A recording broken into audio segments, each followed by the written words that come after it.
Welcome to the Friends with Money podcast, brought to you by Money Magazine, creating financial freedom for Australians since 1999.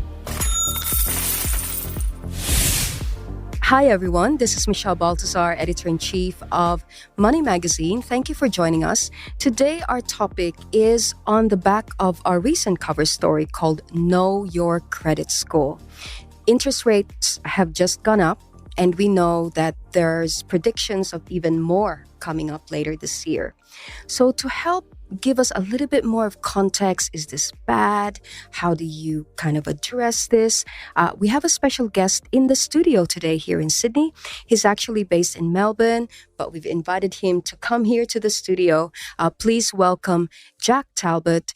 He's the founder of Leveraged Capital and a lending specialist. Welcome to the show, Jack. Hello. Thank you so much for having me. Good to be here. Thank you. So how was the flight?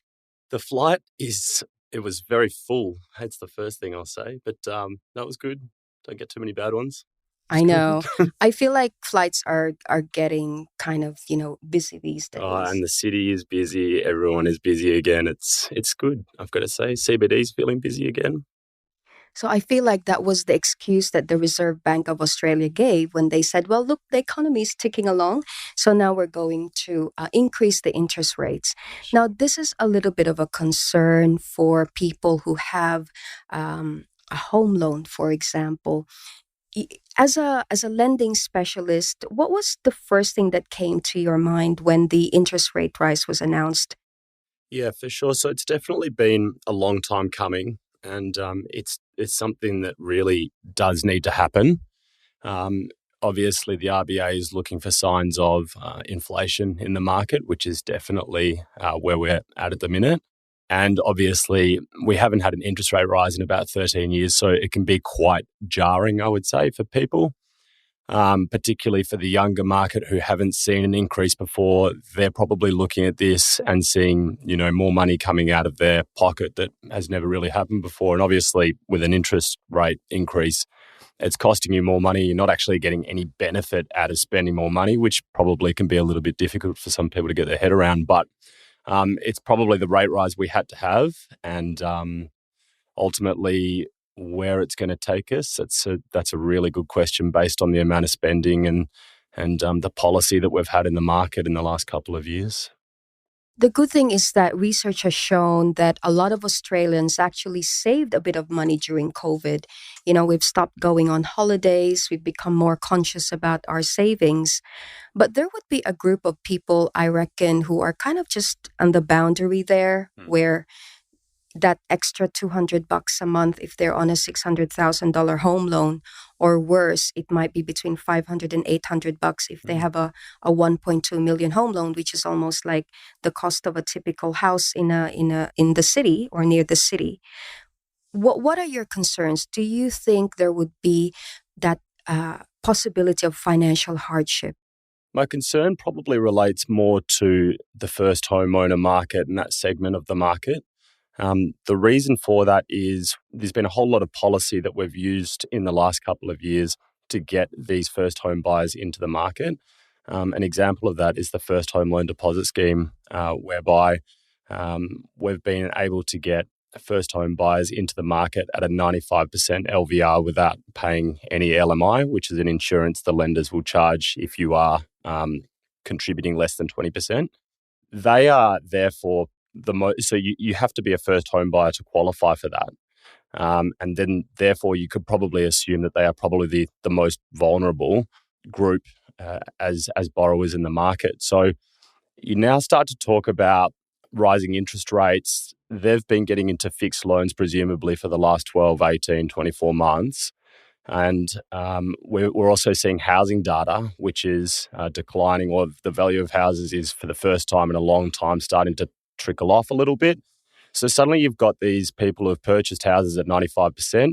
The property prices are going to come off. So, they're now potentially at 100, maybe 101, 102%, which means if they get into any sort of cash flow problems or they don't have the ability to repay the loan, in theory, they can be forced to sell their property and in theory have a higher loan than the value of the property, at which point, these people that we're trying really hard to give a head start have almost ironically maybe sort of been given a not quite as much of a head start as we hoped. That definitely, that to me is concerning. Now, particularly if we've signed these guys up onto 2-year fixed rates, presumably 2 years ago, they were, or a year ago even, or whatever it was, they got into the market when interest rates were extremely low. I mean, there was a point where I wrote an owner-occupied property for 1.99% for a 4-year fix, which is absolutely unheard of today. I mean, you now pay 4% for a 2-year fix. They've all fixed their loans through this period of time, and they're going to exit out of those fixed rates, around today, or maybe 6 months from today, where it's going to be probably even higher in terms of rate. And they're going to probably receive a reasonably rude shock as they go from potentially a low 2 to a, maybe even a mid 3 or a mid 4. So the benefit for these people who are, still 6 or 12 months away from that happening is they've now got time. They can see this coming, and they can probably work a little bit harder on trying to get some more money into the bank, which is going to cushion that blow for them when they do finally come off those fixed rates and then move on to a variable rate or then refix at a higher rate. Yes, it's crazy how for the first time we're looking at people who would be underwater, if you like, on their loan. Because when I invested in a property a few years back, the theory was always, well, you can always sell it and that would cover your costs, and maybe you have a few $1,000s if you get into that stage. But right now, the reality is you may need to fork out a little bit more. Yeah, for sure. I also temper this though.